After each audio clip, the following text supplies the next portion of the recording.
Hiya, and welcome to part one of my potentially three-part tutorial making my reanimation of my thesis.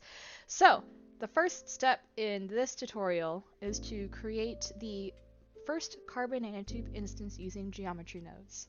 So the way that we're going to set this up is by first creating a mesh line and then turning that mesh line into a cylinder comprised of like a grid system, so that it's just a bunch of squares repeating upon each other.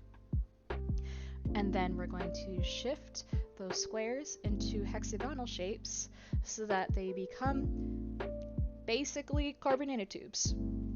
And we're going to add on a profile curve onto that so that we can see it as a mesh, and we're going to be able to try to procedurally change it in post if we need to. Next up, we're going to add in a glowing and growing effect by using the material shader. So we'll take that initial carbon nanotube and then add in basically a transition between two different materials, one of which will be the visible type, and the other of which will be the invisible or transparent type. And we'll use a color ramp to be able to control between the two of those guys. And just to add a little more visual interest, we'll add in a noise texture, and we'll add in a little bit of a growth offset so that the different instances of the carbon nanotubes have different growth rates, have different starting points, so it looks a little more interesting. And the third big step that we have here is in creating a carbon nanotube forest.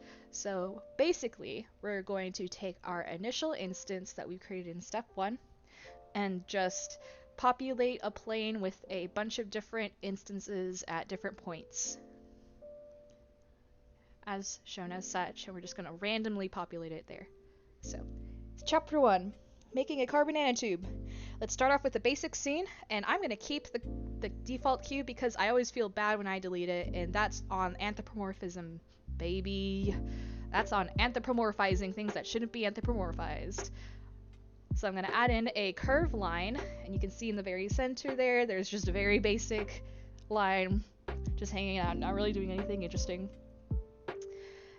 And I'm going to add in a curve to mesh node, which doesn't look like it really does anything, but what it gives me is the ability to add in a profile curve. So I'm going to resample the curve so I can change how many different points are available, and add in that curve circle so I can make myself a cylinder, basically, that I can change the resolution and the radius of procedurally. So after curve to mesh, I'm going to add in triangulate, which, you know, adds in those extra points and extra lines, and add in dual mesh so that I can change that to resemble hexagons. And this is basically the premise of a carbon nanotube, but as you can see, they're kind of they're not equilateral. They're not they're kind of stretched in one direction. So in order to fix this offset here, I'm going to add in a multiply node and a spline parameter, connect the length node over to the initial value up top,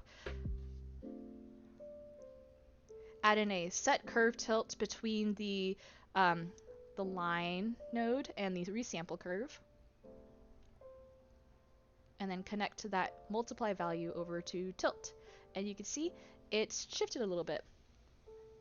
And when I get to it, you can see that you can play around with that tilt value, so eventually you can get the approximate look of a basic carbon nanotube. And so here's my final setup.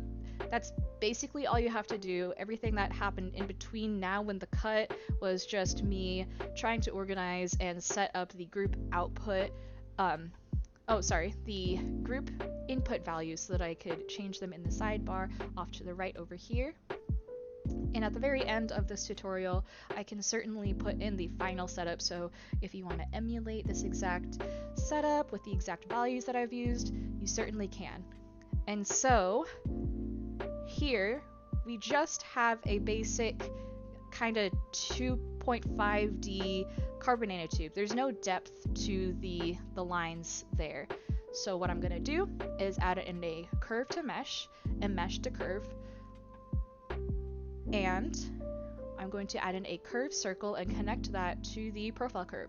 It's going to look really wonky in wireframe mode, but when we switch over, eventually, after adding in that additional group input value for the radius of the curved circle, you'll see that now we have a little bit of thickness to our carbon nanotube. And so I'm going to add in a divide node so I have finer control over the thickness of these of the wire, and just continue to adjust that value until I get a thickness that I think looks great with comparison to the height and the density of the hexagons in its circumference. So don't do what I do, which is cleaning up at the very end. Try to clean up as you go. Try to label things as you go, just for simplicity's sake. But this is just general good practice. So name everything appropriately, in that when you want to adjust your values, perhaps in a different layout, like in the main layout tab or such, you can change them without having to go to GeoNodes. So now let's go over to setting the material. Add in a set material node, put it over to the default material, go over to shading, and we're gonna just adjust this material over here so that it will give us the glowing and growing animation. So the first thing you're gonna wanna do is add in a color ramp, connect that over to the base color, and then pull up an object info for later.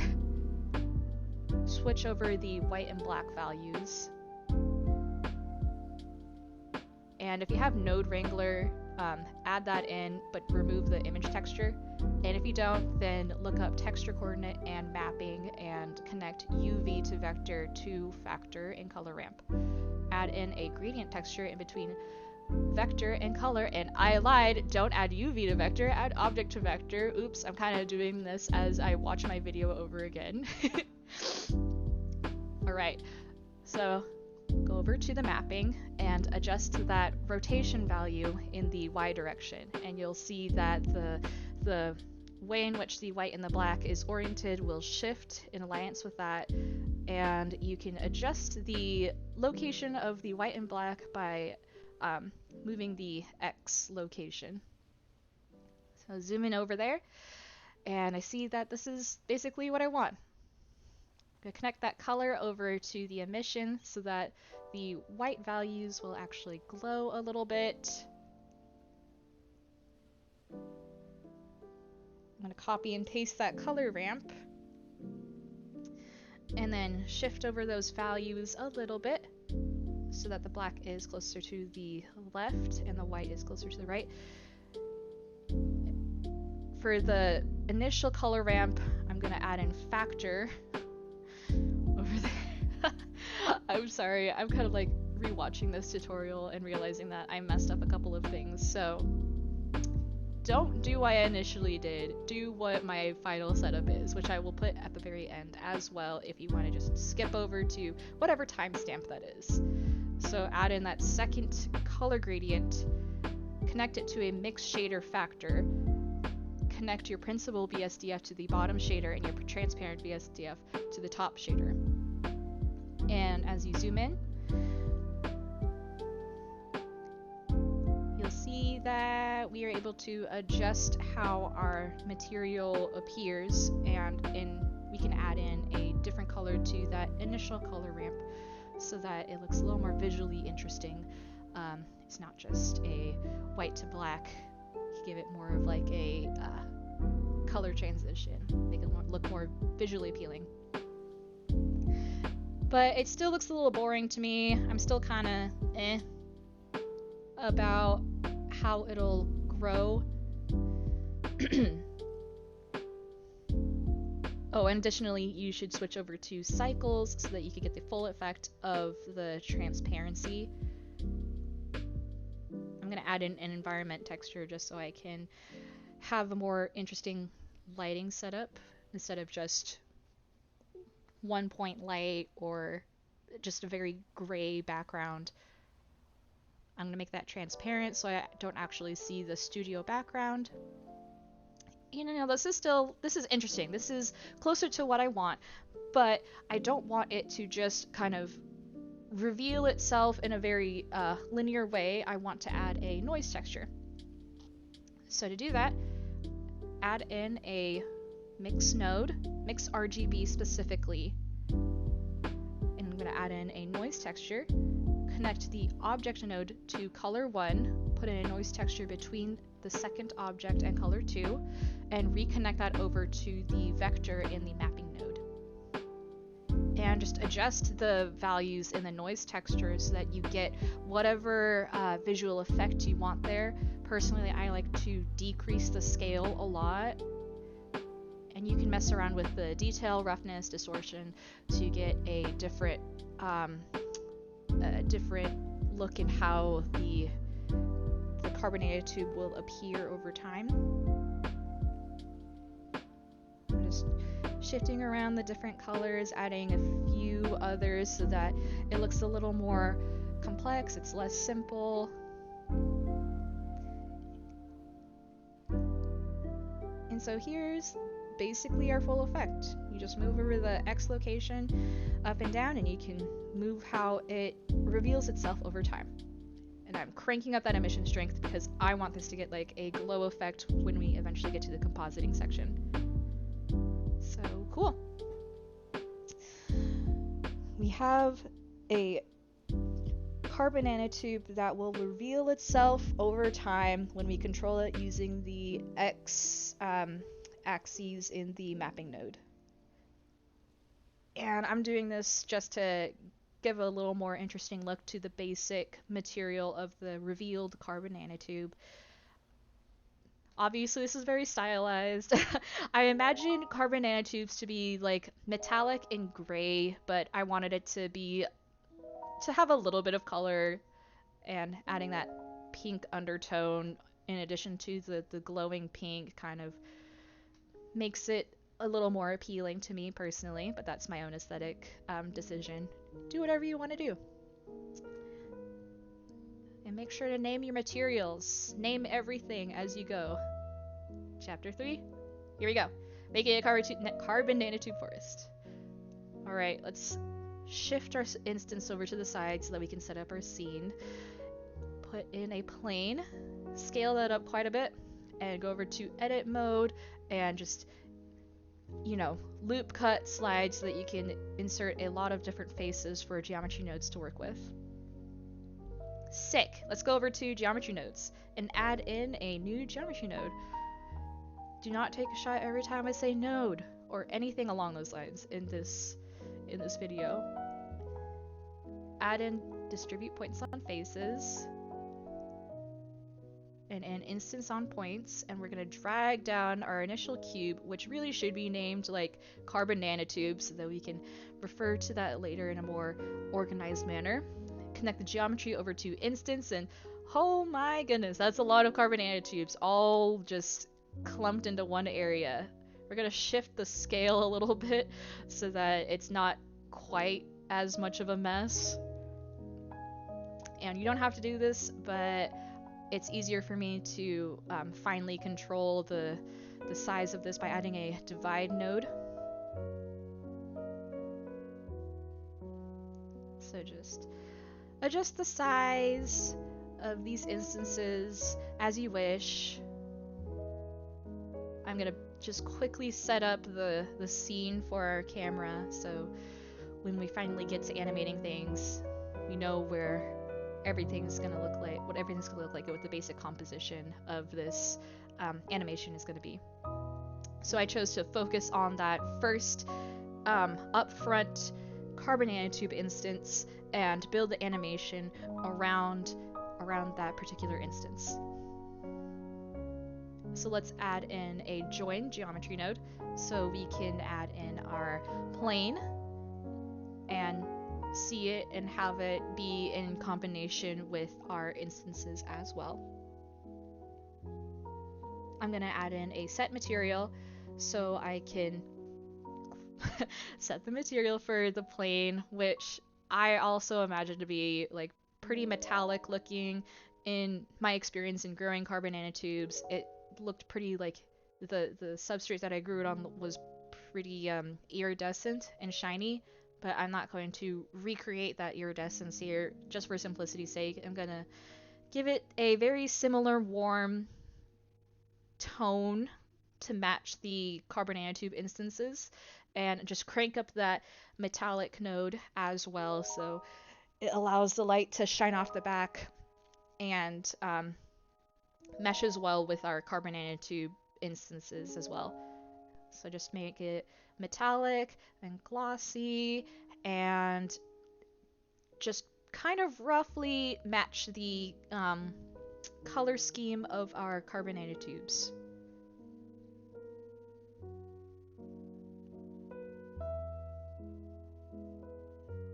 In here I'm just kind of messing around a little bit just to see how this whole setup will look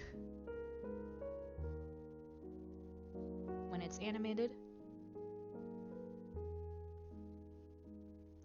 And everything looks a little too matchy-matchy.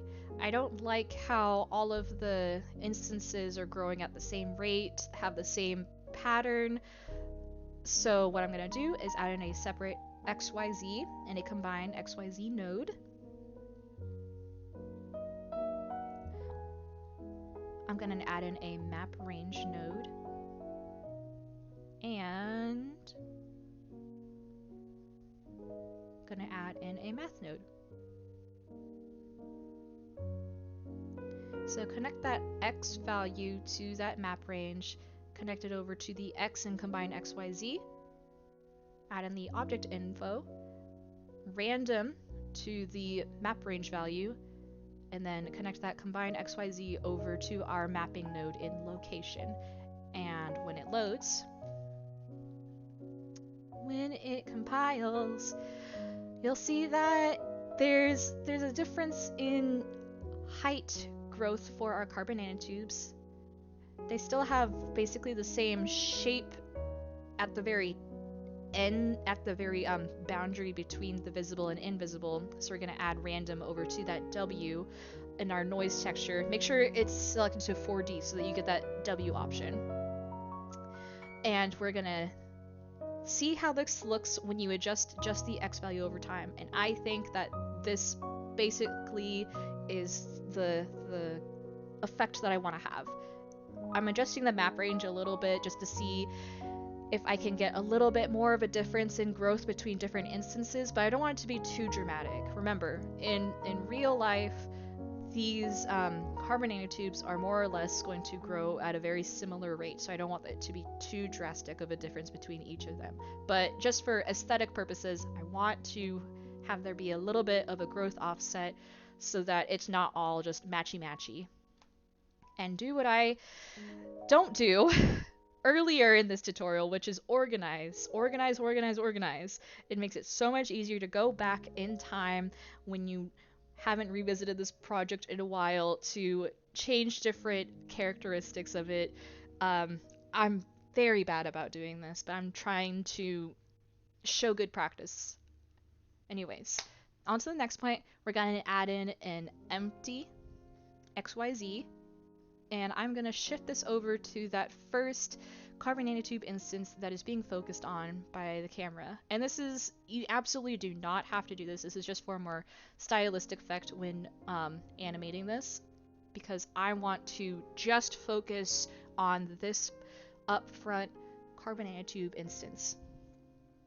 So I'm going to go over to the camera, go over to that camera tab down there, select depth of field, and my focus object is going to be that empty. And I'm going to adjust the f-stop to a lower value so there's more I'm not a photographer, but it focuses more on that particular instance than the things in the background. Everything in the background is more blurry. So here I am actually setting up the animation as I want it to be. So I'm going to insert a keyframe at the location where I want it all to start, pull up the timeline, and then drag that arrowhead over to the point in which I want this animation to stop, placing the X value so that all of the instances are fully grown at that point, and then adding in a final keyframe. Let it play over time, see if that's the look that you want. It basically is. I'm pretty content with this. So just pause it right there because I want to change how this is going to look when it's finally rendered. So go over to the compositing tab and render your particular image at whatever point in time, such that you can see the glowing and growing material on the carbon nanotubes. Let that render for a bit. You know, it looks okay, but I want to add a little more flair, you know? So I'm going to add in a viewer node and connect that image to image so I can see what I'm working with. Just expand the background so I get a better idea of what's happening here. I'm going to add in an alpha over, and oh no, it's all white.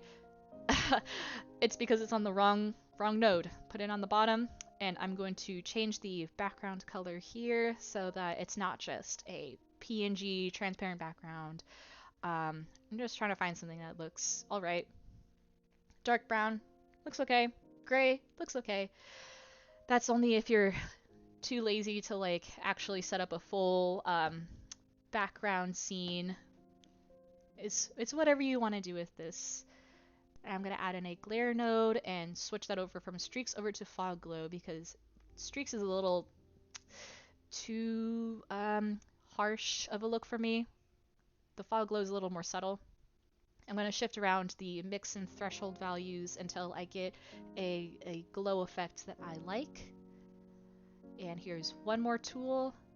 Oh, no, I'm still adjusting the background color. Never mind.